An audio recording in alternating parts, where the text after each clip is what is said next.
Et voilà. Pardon. Bonsoir à tous. Ce soir, nous continuons sur le passage où Jésus répond à des interlocuteurs, puisqu'il fait 2 fois la même réponse à 2 questions différentes, enfin, qui se ressemblent énormément, mais qui en réalité ont des approches différentes. Donc quand Jésus répond, rendez à César ce qui est à César, et à Dieu ce qui est à Dieu. Donc la dernière fois, nous avions vu les tenants et les aboutissants de la question posée, qui était loin d'être anodine. Et je conseillerais évidemment ceux qui prendront la vidéo en replay d'aller visionner d'abord la première partie pour bien comprendre la question, pour mieux comprendre pourquoi Jésus a répondu « Rendez à César ce qui est à César et à Dieu ce qui est à Dieu ». Et ensuite, donc, nous ferons une première partie ce soir, une deuxième partie pour voir la réponse, et nous prendrons une troisième partie de l'ensemble sur pourquoi Jésus a-t-il envoyé Pierre pêcher un poisson dans la bouche duquel il y avait de quoi payer pour Jésus et pour Pierre. Et ça sera en finalité, et on verra qu'en fait tout ça évidemment est totalement dans une logique extraordinairement parfaite et divine.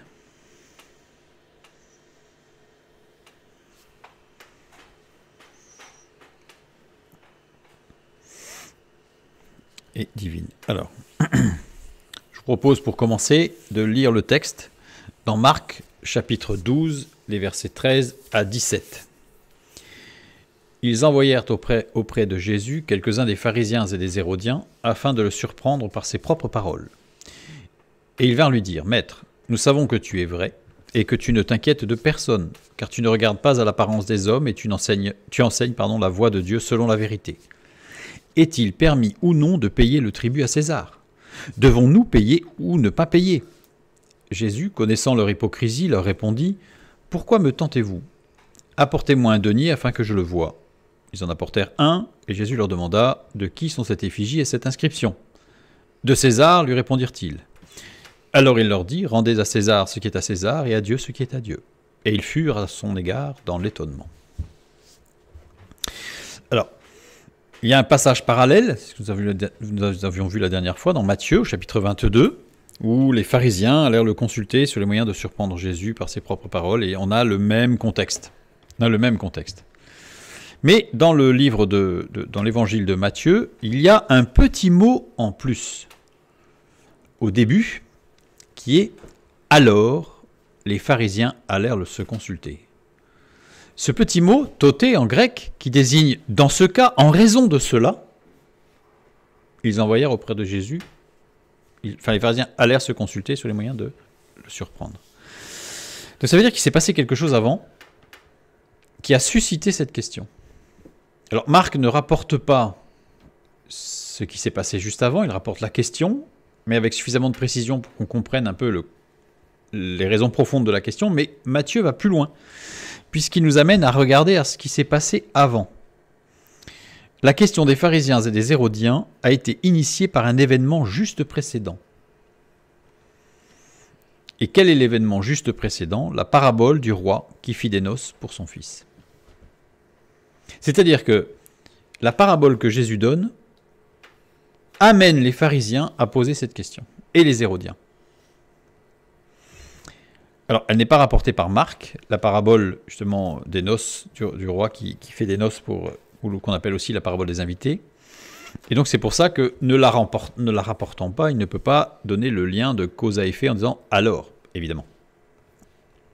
Évidemment, il n'y a pas le « alors ». Par contre, cette parabole est rapportée par Luc. La parabole des invités, la parabole du roi qui fit des noces pour son fils. Lequel ne rapporte pas la question du positionnement politico-religieux face au recensement et ce qu'il implique. C'est-à-dire la question posée, fondamentale. Le sens profond de la question. Donc Luc, lui, parle de la parabole, mais pas des conséquences sur la question. Marc parle des conséquences, enfin plutôt de la question, mais sans faire le lien avec ce qui s'est passé précédemment. Et Matthieu, lui, fait tout. Il fait le lien ensemble. Donc cette parabole des invités. Alors, résumé de la parabole des invités. On va résumer très très rapidement pour comprendre en fait qu'est-ce qui a pu susciter cette question.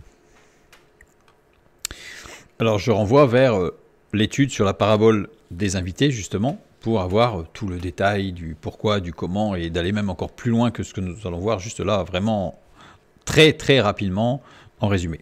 Nous avons un roi qui marie son fils. Il prépare un repas de noces. Les invités déclinent l'invitation. Les serviteurs du roi vont chercher tous ceux qu'ils trouvent, dans les coins de rue, dans les carrefours. La salle finit par être comble. Mais un hôte n'a pas revêtu d'habit de noces. Il est attaché et rejeté dehors. Alors, le roi et son fils, dans cette parabole, Dieu le Père et son fils, l'agneau de Dieu, l'époux de l'Église. Un repas de noces, les noces de l'agneau, Apocalypse 19, qui sont ici prises en parabole et qui montrent ce qui se passe. Pour ceux du royaume des cieux, qui seront enlevés et ou ressuscités pour y participer dans la description de Matthieu. Matthieu encore qui décrit tout ça. Repas de noces, les réjouissances pour ceux qui intégreront le royaume des cieux pendant la grande tribulation. Résurrection des saints de la grande tribulation, Apocalypse 20, chapitre 4 à 6, dans la description de Luc. Tout ça se tient, évidemment. Donc, il y a quelque chose de logique, de construit. Donc tout voir dans la parabole des invités, évidemment, pour avoir tout le détail. Et en fait, quand on regarde la parabole énoncée dans Matthieu et dans Luc, eh bien on se rend compte qu'en fait, elles sont presque pareilles, mais en réalité, il s'agit de deux paraboles différentes. Matthieu rapporte une parabole, Luc en rapporte une autre, qui prennent le même sujet, qui traitent du même événement, les noces de l'agneau, mais sous deux angles différents. Deux angles différents. Nous avons, il est parlé de la résurrection, donc avec la première résurrection qui se situe en deux phases, juste, je dirais, avant la grande tribulation à l'enlèvement de l'Église et après. Donc ça, on retrouve dans les deux livres. Et cette parabole décrit trois situations possibles autour des noces de l'agneau. Ceux qui ont accepté Jésus comme sauveur et seigneur de leur vie, c'est-à-dire ceux qui participeront aux noces de l'agneau. Ceux qui ont accepté Jésus comme sauveur de leur vie, mais ont refusé la seigneurie du Fils de Dieu, c'est-à-dire qu'en fait, ils ne laissent pas Dieu conduire la totalité de leur vie et ils ne se laissent pas conduire par le Saint-Esprit en tout domaine dans la sanctification et l'édification. Ceux qui sont sauvés, mais qui ne participeront pas aux noces de l'agneau, c'est-à-dire qui traverseront la grande tribulation, ils ne seront pas enlevés. Là, on voit ça aussi dans la parabole des vierges, les 10 vierges, avec 5 sages et 5 folles. Elles sont toutes vierges, elles sont toutes sauvées, elles sont toutes purifiées, elles sont toutes pures. Mais il y en a 5 qui participeront aux noces de l'agneau et pas les autres. Et ceux qui n'ont pas accepté Jésus comme sauveur de leur vie. Donc on a 3 situations possibles. Ceux qui ne participeront à aucune des réjouissances avec le Fils de Dieu. C'est-à-dire ni les noces de l'agneau pendant la grande tribulation, ni la réunion du corps de Christ, l'Église à Christ, à l'issue de la grande tribulation, à la deuxième partie de la résurrection, de la première résurrection. Voilà. Et on voit que, ce qui est intéressant, c'est que les invités qui déclinent l'invitation, et donc ceux qui ne participeront pas aux réjouissances, ceux qui ont refusé, ceux qui n'ont pas qui étaient pourtant invités, mais qui ne sont pas allés aux noces de l'agneau, eh bien en fait, se répartissent dans 3 groupes. Matthieu 22, 5, 6, nous avons « Mais sans s'inquiéter de l'invitation, ils s'en allèrent, celui-ci à son champ, celui-ci à son trafic, et les autres se saisirent des serviteurs, les outragèrent et les tuèrent. » Celui-ci à son champ, donc on voit les 3. Celui qui est allé au champ, celui qui est allé à son trafic, et ceux qui ont saisi les serviteurs, qui les ont outragés et qui les ont tués.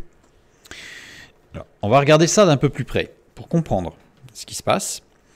Le terme « son champ », c'est « agros ». Agros, en grec, c'est un mot d'emploi rare, voire très rare, dans les papyri anciens, désignant une surface de terre n'appartenant pas au roi, mais qui était une propriété individuelle susceptible d'être cultivée. Ça veut dire que agros, ça désigne une terre arable, une terre cultivable, une très bonne terre, mais qui n'appartenait pas au roi, qui restait dans un cercle privé et individuel. Le trafic, emporia, c'est un apax, il n'apparaît que là. Alors, emporia veut dire commerce, affaires, marchandises. Et se saisir des serviteurs, les outragères et les tueurs, le verbe saisir ici, c'est kratéo. Kratéo qui veut dire prendre pouvoir, donc une autorité, devenir le maître, tenir sous contrôle. Outrager ici, c'est oubrizo, qui veut dire être insolent, insulté, traiter honteusement, maltraité, nuire en disant du mal. Donc pas forcément physiquement, mais nuire en disant du mal. Et on voit ici que le chant, dans la parole de Dieu, dans le Nouveau Testament, le chant représente toujours le monde dans lequel Dieu agit en envoyant des serviteurs pour la moisson. Or là, il s'agit d'un agros, d'un chant qui a été un peu délimité et dans lequel le roi n'envoie pas ses serviteurs.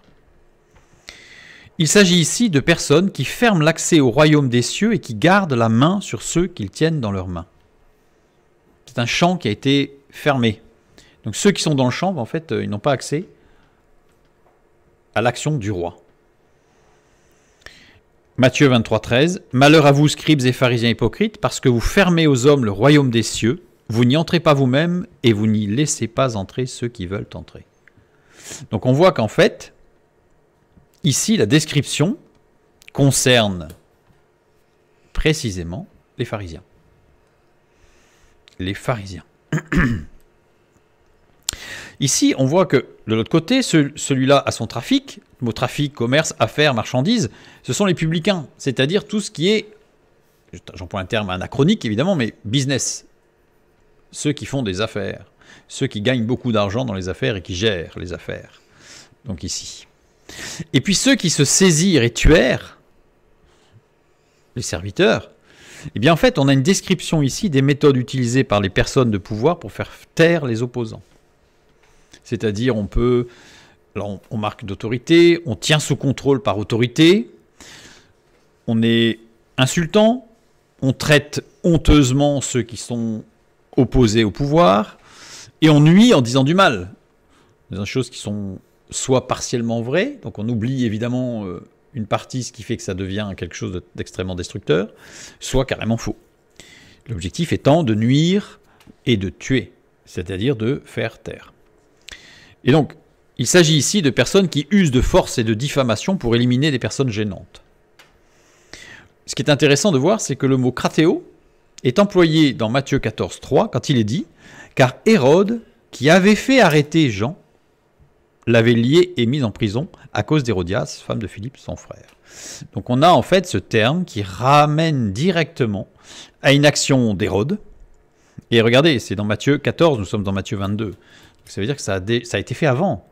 Donc quand Jésus emploie, quand le Saint-Esprit nous ramène ce mot à cet endroit, dans ce contexte, avec, en plus avant, on a une description assez nette, parabolique certes, mais nette des pharisiens, puis une autre nette des publicains. Et ce terme, on ne peut que penser évidemment aux Hérodiens. Évidemment. Tout simplement.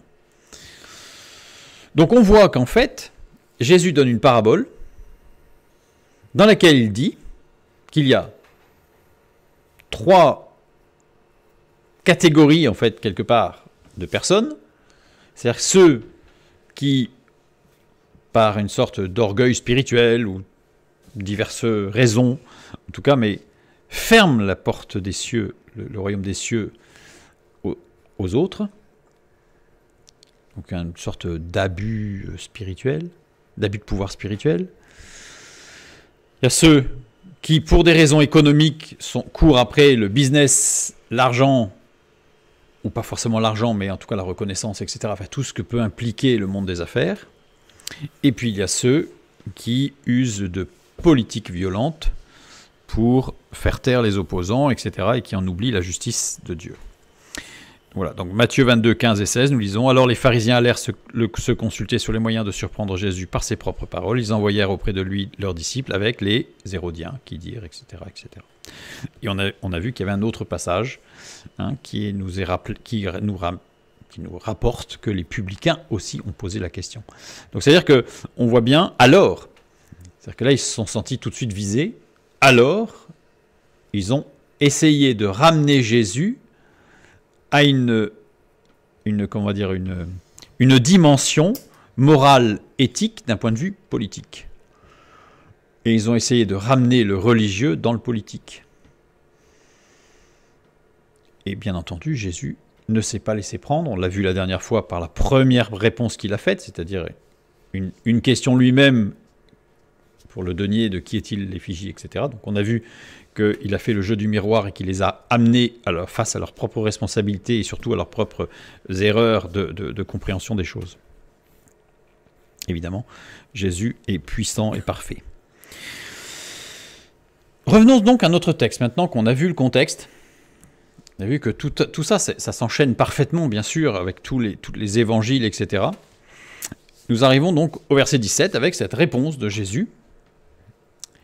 Et on va voir que c'est important, ce petit flashback sur les raisons initiales. On va le voir tout à l'heure. Et donc Jésus répond, « Rendez à César ce qui est à César et à Dieu ce qui est à Dieu. » Et ils furent à son égard dans l'étonnement. C'est une phrase qui est extrêmement connue. Certains même l'utilisent dans le monde sans même savoir que c'est dans la Bible. « Rendez à César ce qui est à César. » En général, ils en oublient « et à Dieu ce qui est à Dieu », mais bon. Rendez à César. Le verbe rendre ici, apodidomie. Apodidomie, qui est formé de apo et de didomie. C'est-à-dire la jonction de deux mots, une préposition plus un verbe. Et donc apo, ça veut dire retour à une situation précédente, ou envol, nouveau départ, ou alors séparé, ou encore destruction du lien entre deux êtres, ou deux choses, ou deux événements, etc. Enfin, une destruction d'un lien. Et donc Jésus emploie un mot très fort, puisqu'il parle d'une destruction d'un lien, qui peut être de cause à effet, par exemple, ou bijectif ou pas, entre deux choses. Et ensuite, on a didomie. Didomie, donner quelque chose de son propre accord, se donner à quelqu'un comme esclave, admettre ou permettre. Il est conjugué à l'aoriste second. Ça veut dire que ça implique qu'il y a derrière cette action, il va y avoir des conséquences futures inéluctables, incontournables. Ce qui va être fait là, ou pas, va avoir des conséquences. Et ce qui est intéressant, c'est de remarquer que Jésus, non seulement emploie un mot très très fort, une combinaison très très forte, mais en plus, quand il utilise apodidomie, il réutilise un terme utilisé dans la question par les pharisiens et les hérodiens, c'est-à-dire didomie. Dans Marc 12, à la fin du verset 14, quand il est dit « Est-il permis ou non de payer le tribut à César ?» Et c'est ce mot didomie. C'est-à-dire que Jésus répond exactement, non seulement il a fait le jeu du miroir, mais il répond exactement à la question en employant le même mot, mais avec une préposition qui montre une séparation, une destruction d'un lien entre deux choses. Le tribut à César, nous avions vu que c'était un acte politique, ce tribut, puisqu'il y avait derrière, il y avait toute l'idée du recensement, toute l'idée d'annoncer tous ses biens, etc. Et un acte social, puisqu'il fallait donner, dans le recensement, avant de payer le tribut, on donnait tous ses biens, son travail, sa famille, ses noms, etc., où on habitait, etc. Enfin, tout son, je dirais, son pédigré social. Et donc il y avait un acte social derrière cette question. Donc il y avait un acte politique et un acte social. Avec des implications spirituelles. Avec des implications spirituelles. Avec des implications sociales fortes. Avec des implications morales.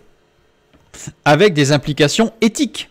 Donc ça, je renvoie vers notre étude sur la question justement des pharisiens et des hérodiens et des publicains, pour bien comprendre que derrière cette question et derrière cette action de payer le tribut de César ou pas, eh bien, il y avait des implications spirituelles, sociales, morales, éthiques, importantes, très importantes. Donc Jésus répond à la question par une nécessaire séparation totale entre le politique et le spirituel. Puisqu'en fait, c'est apodidomie. Apo, c'est très fort. Il doit y avoir une séparation totale entre le politique et le spirituel.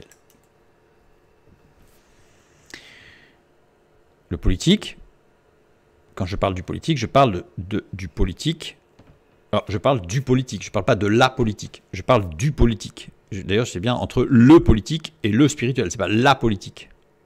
Il y a une différence. Le politique, c'est la recherche du bien commun. La politique, c'est la recherche d'être bien vu et d'être réélu, ou d'être élu. Ce n'est pas du tout la même chose. Il y en a un, c'est de la communication, l'autre, c'est la réelle politique. Donc je parle du politique.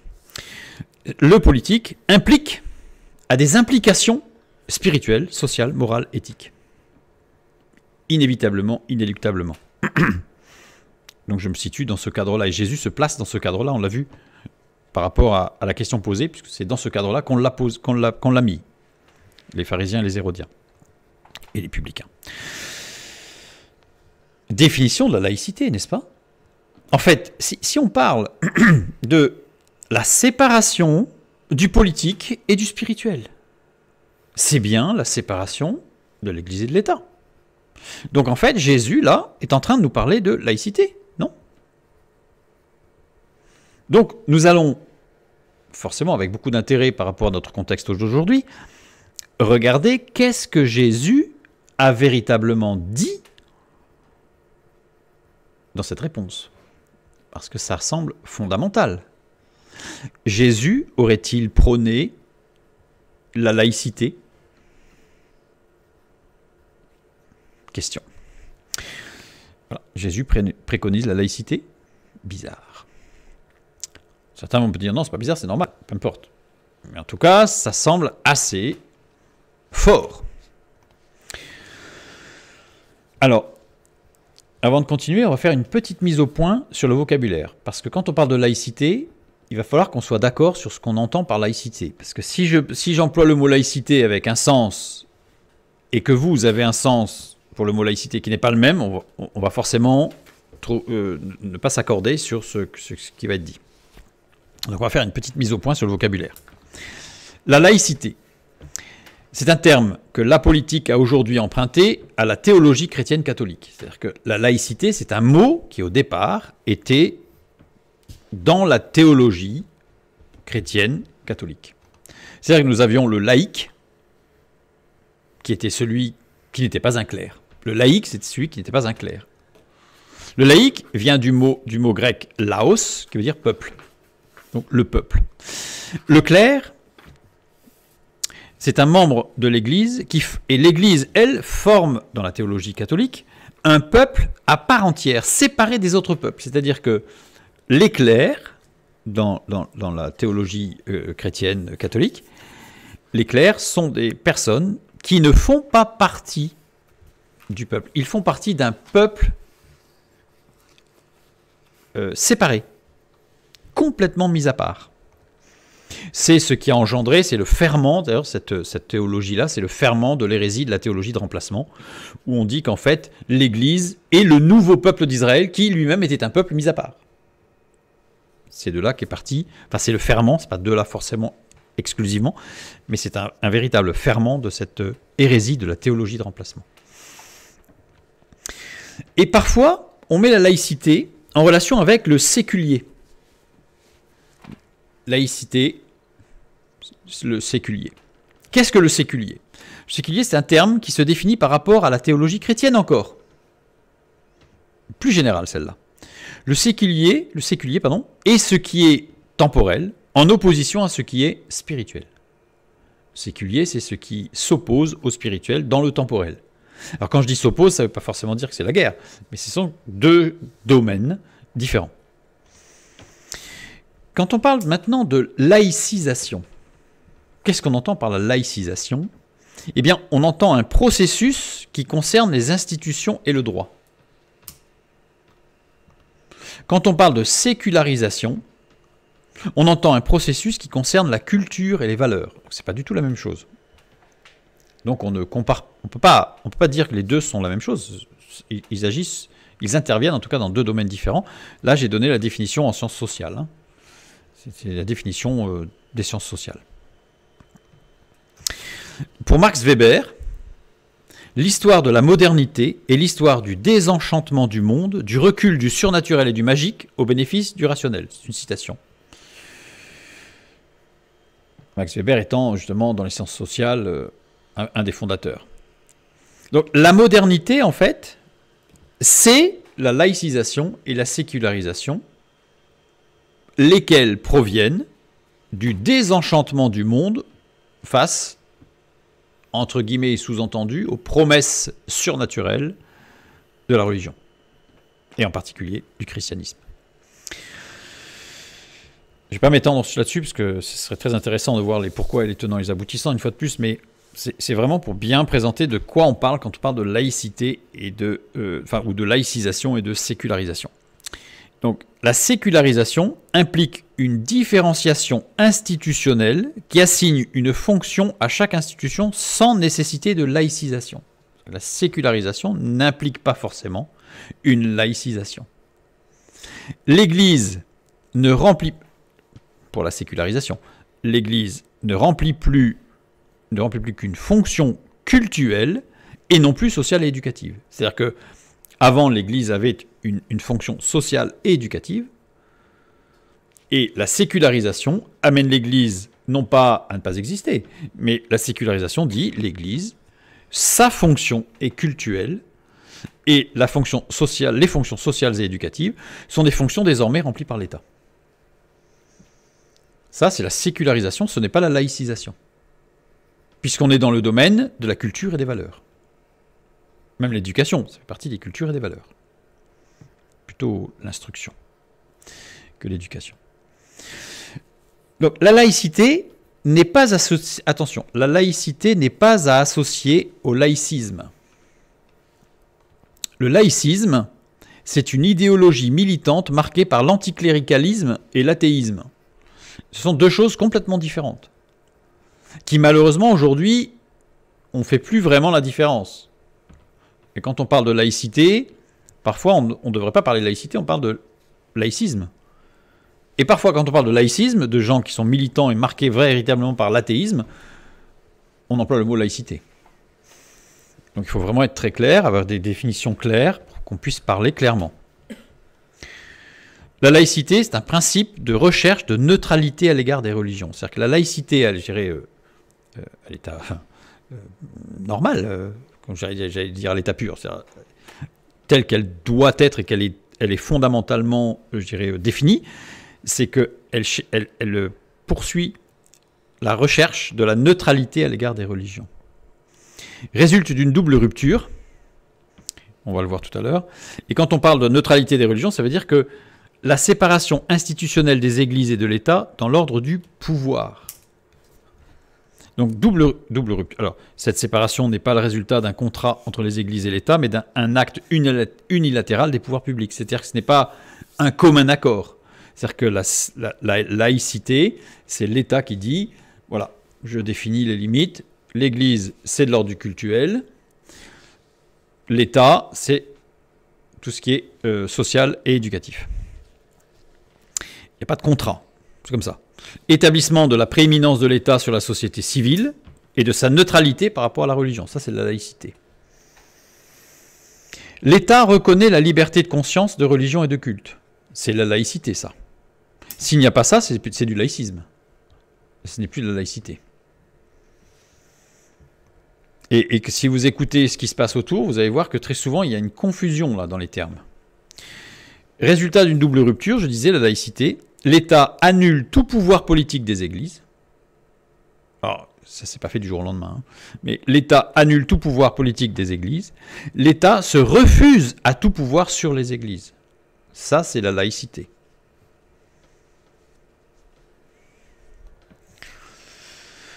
Induit deux domaines distincts au niveau de cette double rupture.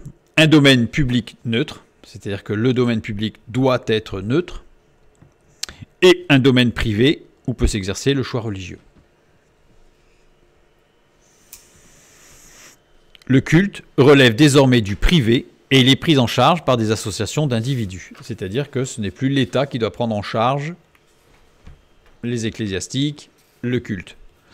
Alors, ça, c'est la laïcité. Alors, il y a des particularités. On sait que l'Alsace et la Lorraine ont des particularités de ce point de vue, etc., par rapport à leur histoire.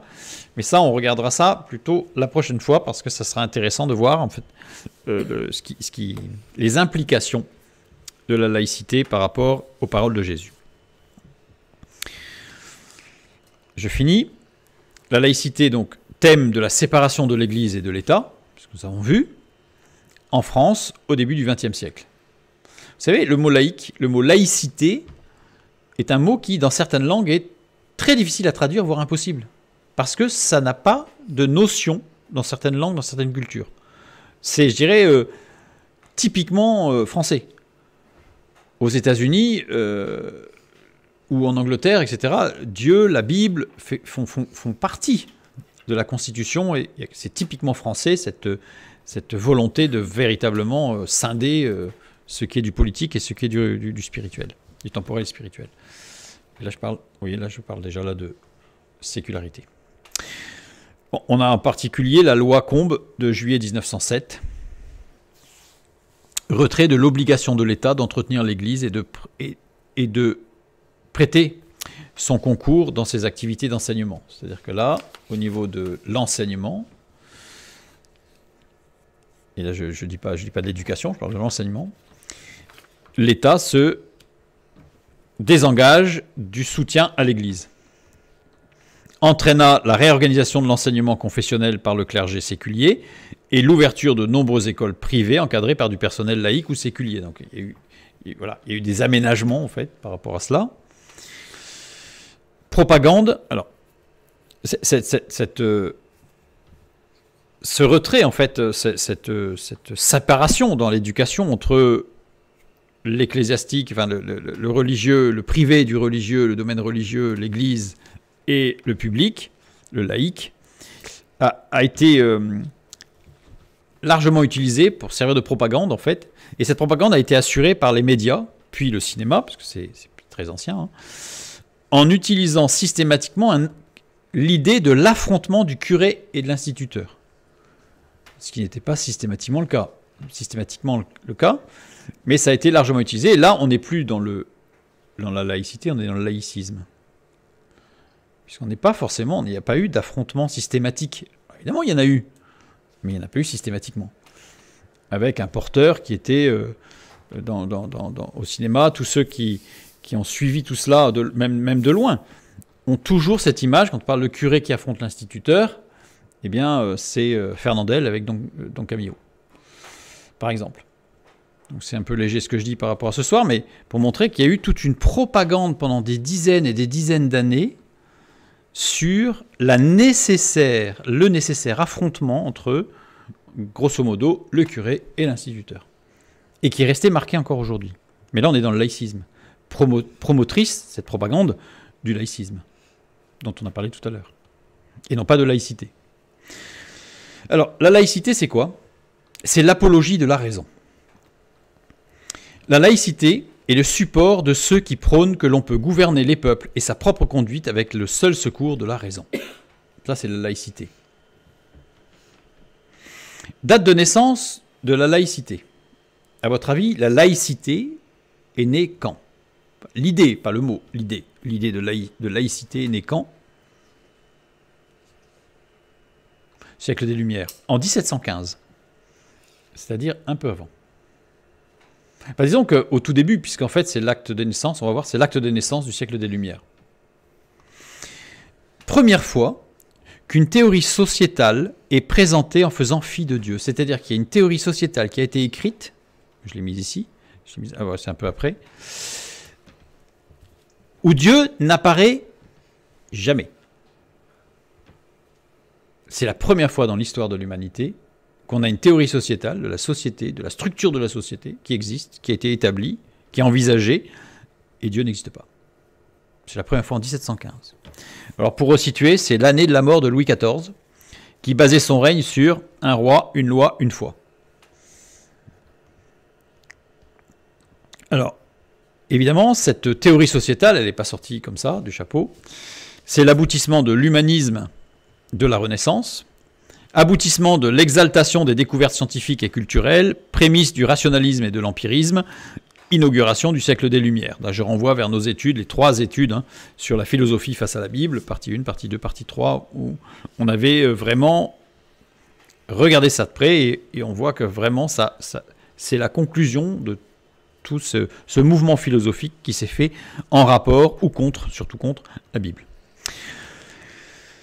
Dans cette théorie sociétale, il n'y aurait pas de conscience souveraine au-dessus des hommes pour régner sur le destin du monde. C'est-à-dire que dans cette théorie sociétale, c'est la première fois que l'homme est tout en haut de la raison, de la gestion de la société. Et quand on dit société, c'est au sens large, c'est-à-dire du monde. Évidemment, dès sa parution, elle a été immédiatement censurée et combattue, cette théorie. Évidemment, parce que c'était la première fois qu'on parlait d'une société sans Dieu. C'était totalement inimaginable. Donc elle a été évidemment censurée et combattue.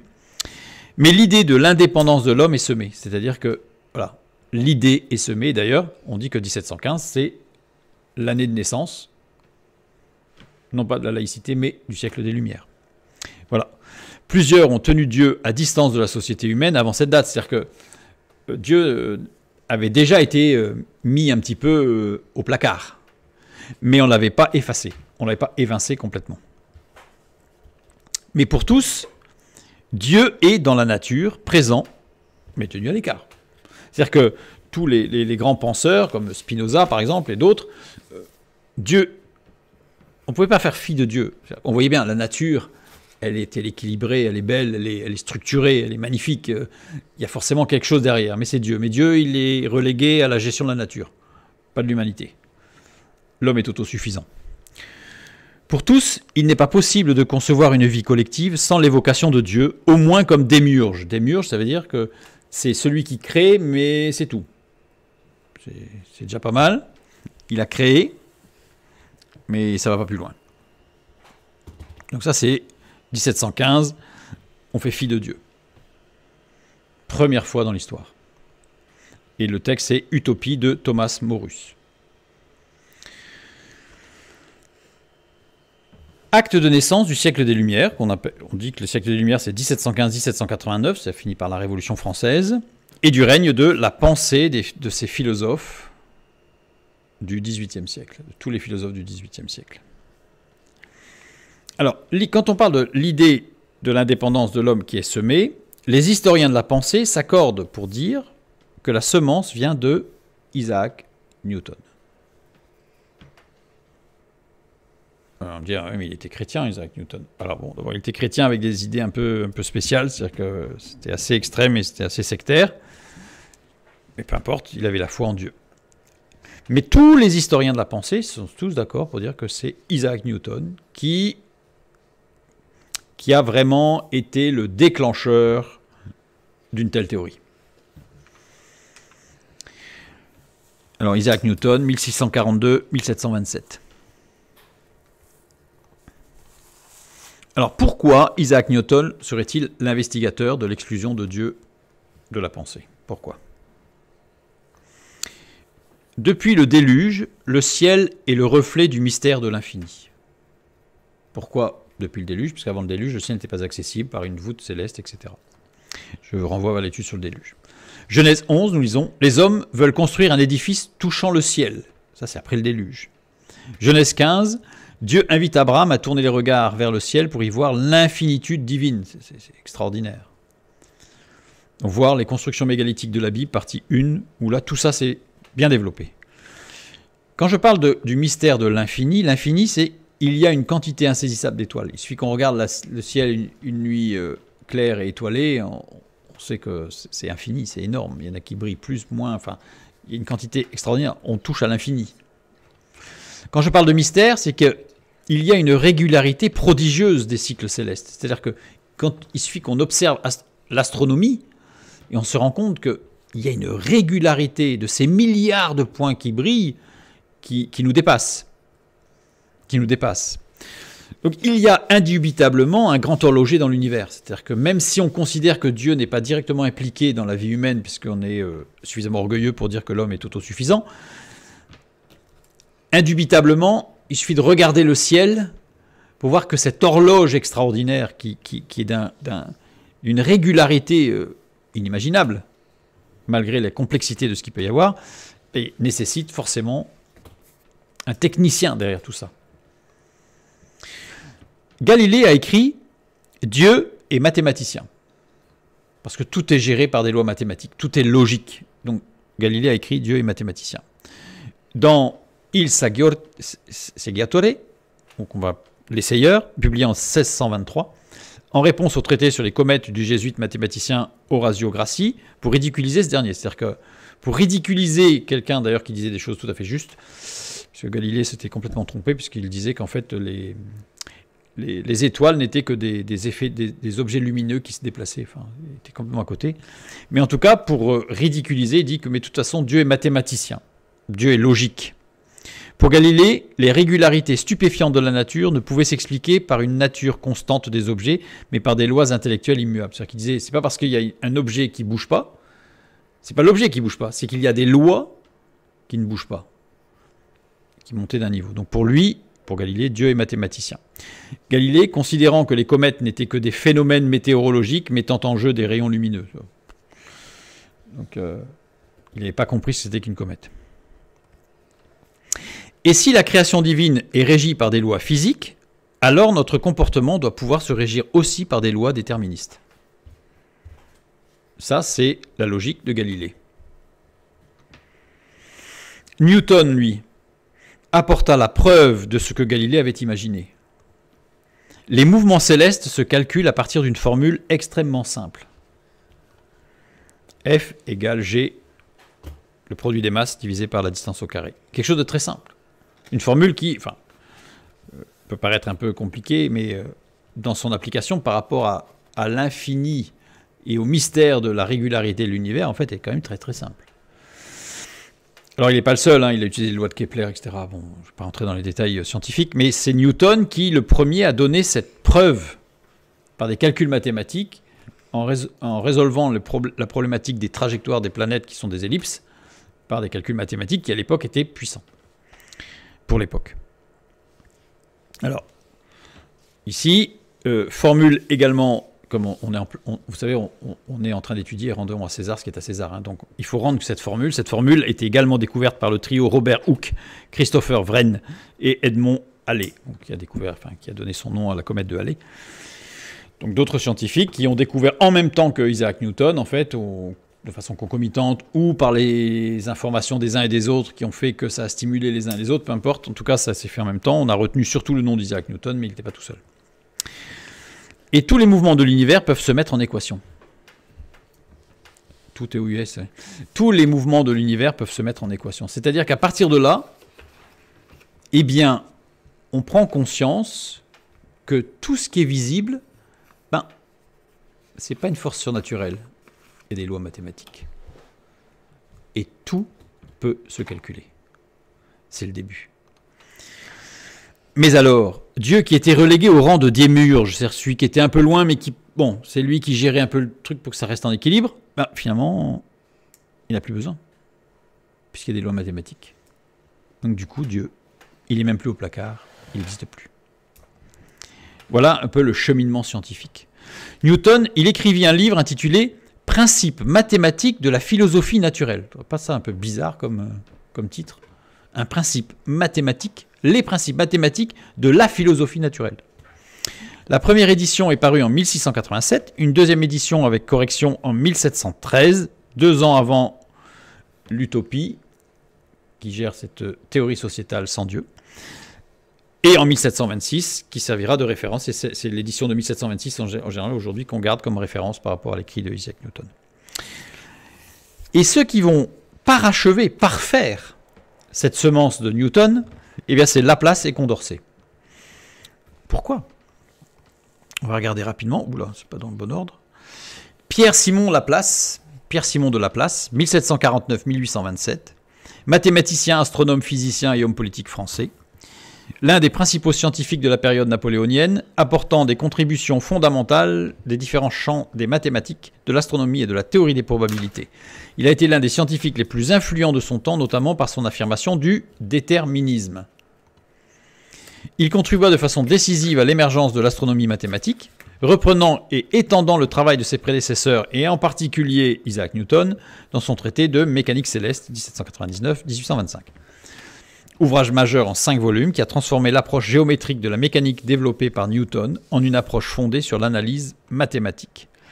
Il a écrit « Si on me donnait à l'instant la position, la masse et la vitesse de tous les corps de l'univers, et si je disposais de moyens de calcul suffisamment puissants, je calculerais l'histoire du monde jusqu'à la fin. »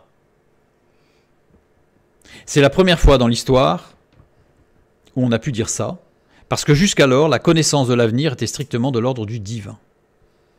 Or là, Pierre-Simon de Laplace a dit « Je suis un Dieu, il me manque certains outils mathématiques, mais si j'avais ces outils, je pourrais calculer l'histoire du monde jusqu'à la fin. » C'est la première fois dans l'histoire qu'on a pu prendre, l'homme a pris un attribut qui était divin à son compte. Et Nicolas de Condorcet, 1743-1794, est un mathématicien, philosophe, homme politique et éditeur français, représentant des Lumières, célèbre pour ses travaux pionniers sur la statistique et les probabilités, ainsi que par ses écrits philosophiques et son action politique, tant avant la Révolution que sous celle-ci. Il prit la défense des droits de l'homme et soutient les droits des minorités, dont ceux des femmes, des juifs et des noirs, et il s'opposa vertement à la peine de mort. Peine de mort, pas peine de mort. Donc c'est un homme très très engagé. Il retrace les grandes étapes du progrès général de l'esprit humain dans un ouvrage appelé « Esquisse d'un tableau historique des progrès de l'esprit ».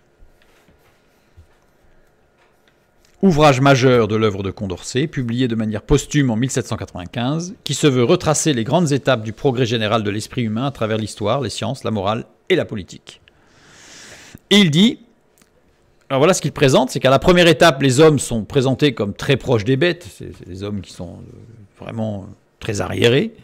Et à la 10e étape, la dernière, le monde est devenu un monde mathématique dans lequel les hommes sont formés aux sciences exactes, qui sont tout ce que l'homme a besoin de savoir pour tout gérer avec perfection. Jusqu'alors, la perfection était strictement de l'ordre du divin. Et avec Nicolas de Condorcet, l'homme s'est prévalu d'être capable de perfection, grâce aux mathématiques.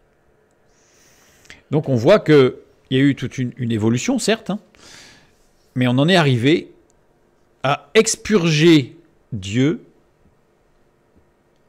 de la nature. Tout simplement. Deutéronome 4.19. Alors, vous voyez, c'est à l'observation du ciel, tout ça.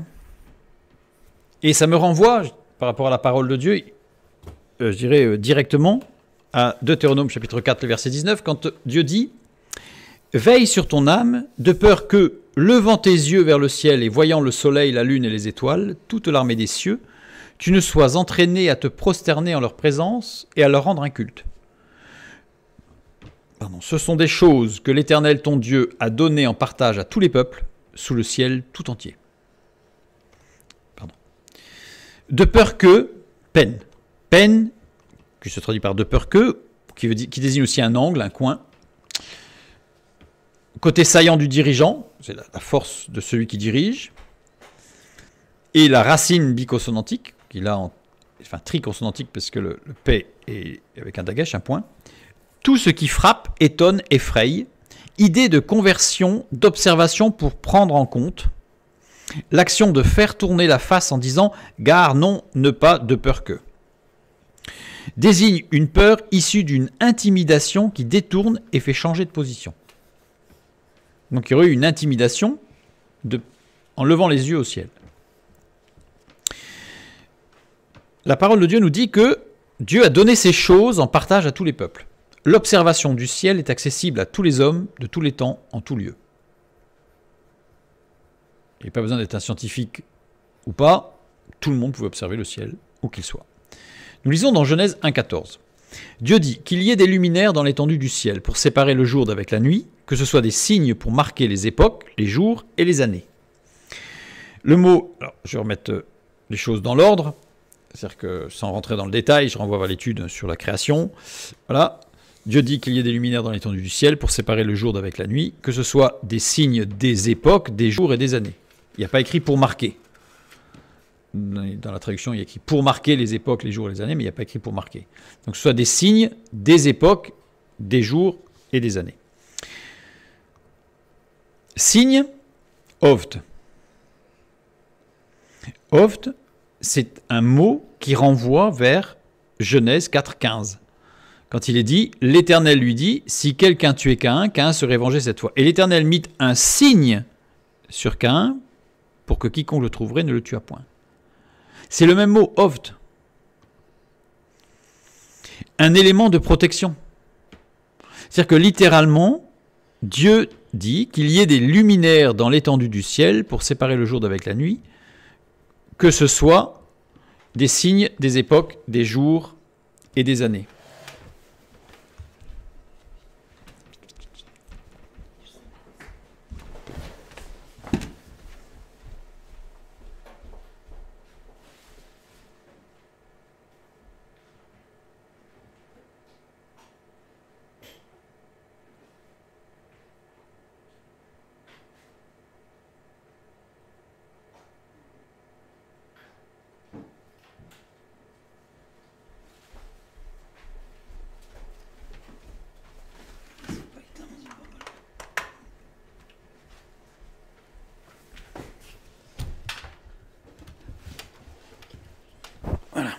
Désolé, un petit souci électrique, il a fallu que je rebranche mon ordinateur parce qu'il n'y a plus de batterie. Donc je suis revenu. Donc, je disais que ce signe sur Caïn est un élément de protection. Et c'est le même mot qui est utilisé pour tous les luminaires dans l'étendue du ciel. Ça veut dire que ces luminaires sont des éléments de protection. Alors évidemment, nous savons par la parole de Dieu que ce sont des éléments de protection cosmologiques. Les lunes servent à l'équilibre de l'univers en mouvement. Je renvoie vers l'étude sur la création 4e jour, la Lune et le Soleil pour s'en assurer. Planétaire, la Lune a retenu la Terre lors du déluge, pivotement sur son axe. On sait que la parole de Dieu nous décrit le pivotement de la Terre lors du déluge sur son axe, et c'est la Lune, par son attraction, qui l'a retenu, sinon la Terre se serait couchée et ça aurait été l'explosion et c'était fini.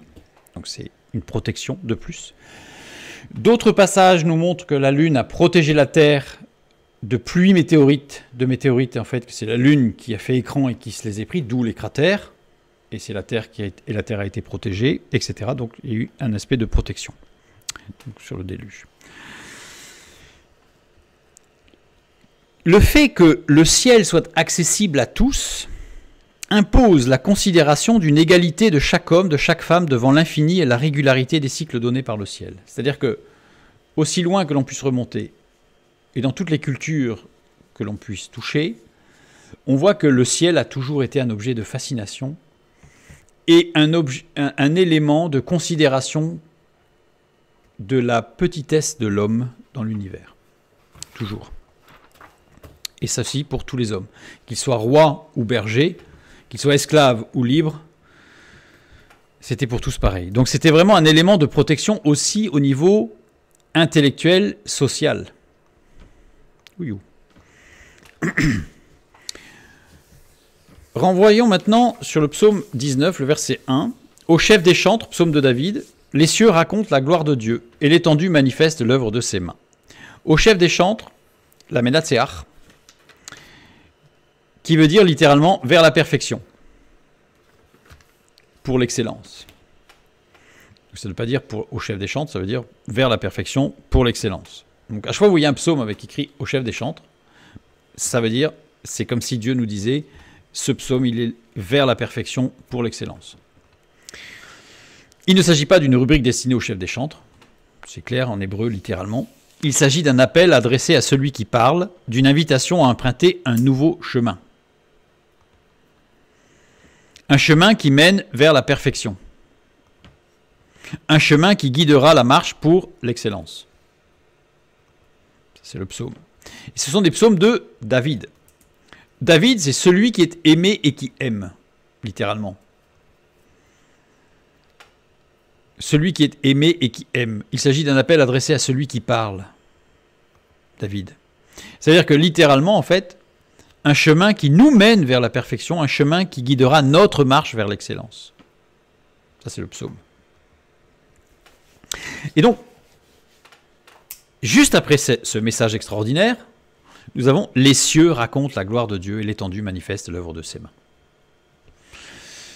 Les cieux racontent, safar, donc conjugué au radical piel et au mode participe. Alors, conjugué au radical piel, ça veut dire, littéralement, faire connaître précisément. Et l'étendue manifeste l'œuvre de ses mains. L'étendue, c'est rakia. Rakia, il y a 16 occurrences, toujours pour décrire le firmament.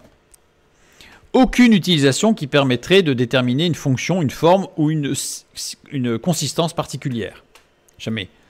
Parfois, certains disent que rakia, ça veut dire plat, terre plate, etc., ou rond, ou sphère. Rakia n'a aucune notion ni de forme, ni de consistance.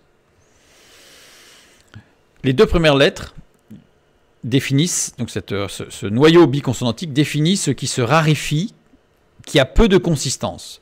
Et le yod aïn, les deux lettres suivantes, définit quelque chose de creux, propre à recevoir une autre chose, qui elle sera consistante. On a une autre lecture des racines, c'est-à-dire qu'on prend la première et la dernière. Tout ce qui a trait au sens, à la perception des sens, et les deux lettres centrales, désignent quelque chose d'indéterminé, vague et informe. Ça veut dire que rakia, en fait, c'est la description du vide spatial inconsistant, indéterminé et informe, qui pourtant porte tous les objets astronomiques et s'étudie grâce à l'observation. Donc en fait, l'étendue, c'est ce qui s'étudie par l'observation et qui est mystère.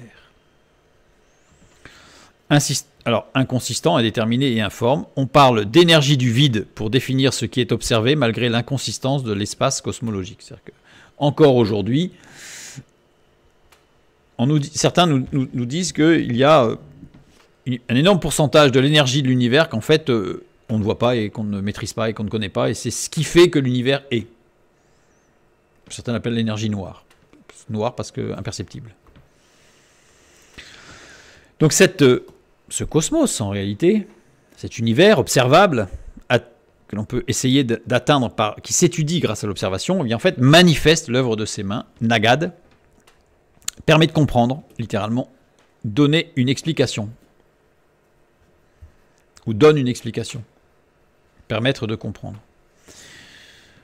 Ça, c'est ce qui est, je dirais, stricto sensu, du ressort de la science. C'est la science qui permet de comprendre et qui permet de donner des explications sur le pourquoi et le comment. Donc ça veut dire qu'en fait, on a les cieux, ici, hop, je reviens en arrière, ça veut dire qu'on a les cieux qui font connaître précisément la gloire de Dieu. Et comme c'est au mode participe, c'est-à-dire que c'est les cieux, en faisant connaître précisément la gloire de Dieu, permettent de comprendre, de donner une explication, donc permettre la science sur tout l'univers. La source, la base de ce qui permet la science, c'est la gloire de Dieu. Retenez ça, c'est important. Maintenant, on revient sur Marc. Donc on a pris un petit peu, on s'est écarté, et c'est par l'observation du ciel qu'on a exclu Dieu, alors que la parole de Dieu nous dit que c'est justement la gloire de Dieu dans le ciel qui permet de comprendre les choses. Jésus qui parle et qui dit à ses interlocuteurs, rendez à César ce qui est à César et à Dieu ce qui est à Dieu. Nous avons dit que le verbe rendre, Jésus répond à une nécessaire séparation totale entre le politique et le spirituel, ce que nous avons vu tout à l'heure au début, avec apodidomie. Donc, Jésus amène une dissociation entre le temporel et le spirituel. Jésus ne parle pas de laïcité, puisque la laïcité, ce n'est pas une dissociation entre le temporel et le spirituel. Jésus parle de sécularisation.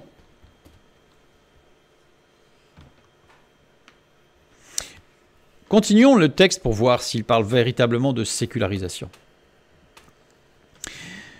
Et je remets dans l'ordre, si je reviens en arrière, la traduction c'est « rendez à César ce qui est à César et à Dieu ce qui est à Dieu », alors que dans le texte original c'est « et ce qui est à Dieu, à Dieu ». Ça a une petite importance. Puisque dans la première partie, ce qui est à Dieu, il y a tohu. Tohu, qui est un génitif singulier, qui indique que l'élément appartient à Dieu et que c'est lui qui en est l'origine. Il est la source. C'est pour ça que si j'inverse l'ordre, j'ai la source qui est à la fin de la phrase, ce qui ne va pas. Donc j'ai bien la source au départ, c'est-à-dire que c'est bien Dieu qui est la source, qui est l'origine des choses. Insiste sur le fait que toutes choses viennent de Dieu. Romains 13, 1 et 2, que toute personne soit soumise aux autorités supérieures, car il n'y a point d'autorité qui ne vienne de Dieu. Et les autorités qui existent ont été instituées de Dieu. C'est pourquoi celui qui s'oppose à l'autorité résiste à l'ordre que Dieu a établi, et ceux qui résistent attireront une condamnation sur eux-mêmes. Alors, je renvoie, l'autorité est totalement soumise à l'exécution du plan de Dieu. Je renvoie vers l'étude sur « Soyez soumis aux autorités supérieures » pour bien comprendre exactement ce que dit ce texte, parce que tel que c'est traduit, ça peut laisser penser à certaines choses. Donc, je renvoie vers l'étude pour que ce soit clair, clarifié dans l'esprit des choses. Et ce qui est intéressant, c'est que dans la phrase « Rendez à César ce qui est à César », on n'a pas le tohu. On n'a pas le tohu. Ça veut dire que rendez à César, il n'y a pas la notion de César qui est à l'origine de toutes des choses. Par contre, dans ce qui est à Dieu, on a le tohu qui nous dit bien que c'est Dieu qui est à l'origine de toutes choses. Et donc, rendez ce qui est à Dieu, eh bien on a to cette fois-ci, décliné au datif neutre singulier, sur le compte de ce qui concerne. Ça veut dire quoi? Ça veut dire que insiste sur le fait que toute chose concerne Dieu. Il n'y a pas une dichotomie totale en disant une partie qui concerne Dieu et une partie qui ne concerne pas Dieu. Ça, c'est la laïcité, ça. La laïcité de dire le cultuel, c'est de l'ordre du privé, de l'ordre du public, c'est complètement autre chose. On ne peut pas faire appel à la foi et à la religion, au christianisme, à notre foi, dans la vie publique. Ça, c'est la laïcité, ça. Puisque c'est de l'ordre du privé. On retrouve ça très fort dans la société américaine. Vous savez, dans la société américaine, en fait, Dieu est très, très, très présent, mais c'est de l'ordre du privé. Donc, on a énormément de gens qui vivent leur vie publique, qui peuvent être des hommes d'affaires, des gens qui ne sont pas forcément très honnêtes, etc. Je ne suis pas en train de dire que tous les hommes d'affaires ne sont pas honnêtes. Je dirais que certains. Et dès qu'ils rentrent à la maison, hop, c'est un autre univers. C'est un autre univers.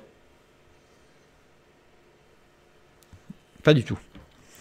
Là, la parole de Dieu nous dit que toute chose concerne Dieu. Il est à l'origine de toute chose, donc toutes les choses qui existent sont concernées par Dieu, évidemment, et Dieu est concerné par toutes les choses. Ça veut dire que dans les propos de Jésus, il y a une dissociation entre le temporel et le spirituel, mais pas entre le spirituel et le temporel.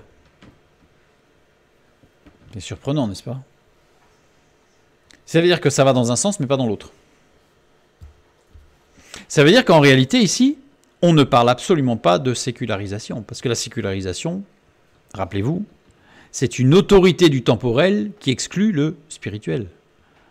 Alors que là, pas du tout. Donc c'est-à-dire que Jésus ne parle pas de laïcité, et Jésus ne parle pas de sécularisation.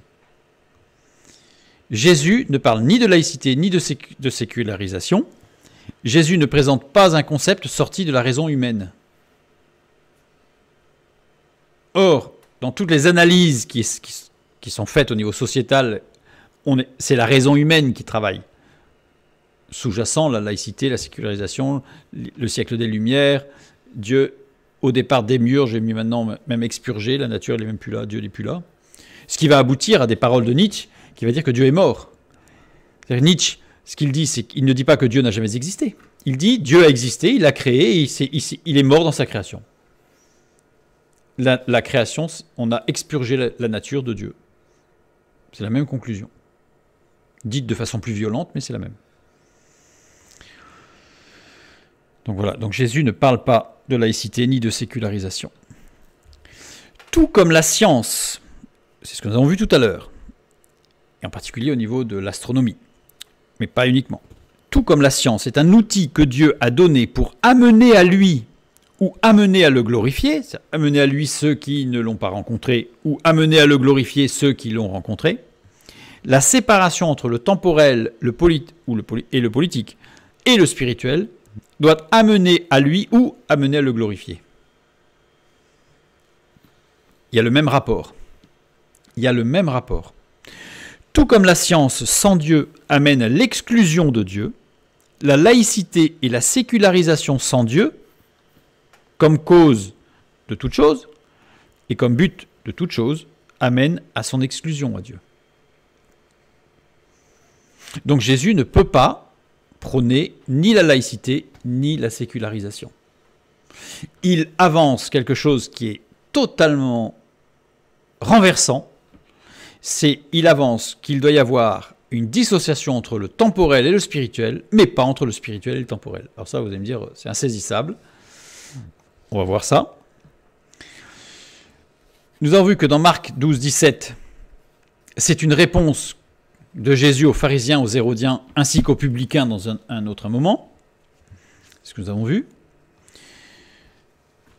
Nous avons vu que la dissociation entre le temporel et le spirituel se situe à 3 niveaux, de fait. Au niveau moral et social, les pharisiens. Au niveau politique, puisque les pharisiens, en fait, c'est ceux qui géraient la société, tous les aspects sociaux de l'époque, etc. Et la moralité, et voire l'éthique, était gérée par les pharisiens à l'époque.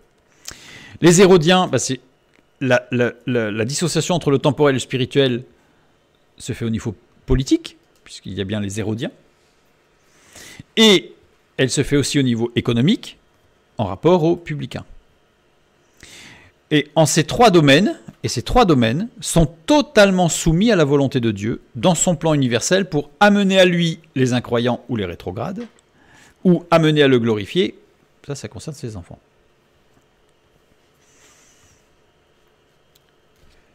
Nous allons nous arrêter là pour le premier volet de la deuxième partie. C'est-à-dire que nous avons vu ce que Jésus ne dit pas, puisqu'en fait on a l'impression là qu'il s'agit de laïcité ou de sécularité, mais il s'agit là en réalité de quelque chose de totalement différent, puisque Jésus expose clairement que le temporel doit être dissocié du spirituel, mais que le spirituel ne doit pas être dissocié du temporel. C'est-à-dire que le spirituel se trouve dans la totalité du temporel, mais que le temporel ne se trouve pas du tout dans ce qui est spirituel. Évident, dirons-nous, mais puissant.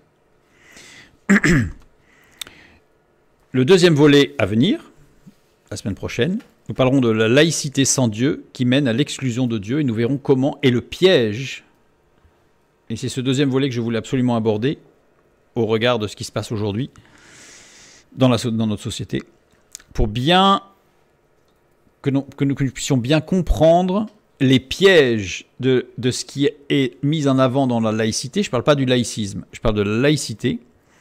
Et on verra le pourquoi, le comment ça s'est tramé depuis le XVIIIe siècle, comment ça s'est construit, avec des exemples flagrants dans l'histoire du processus d'exclusion de Dieu et de la foi par la laïcité. Et ça, nous verrons ça la prochaine fois. Que Dieu vous bénisse et à bientôt.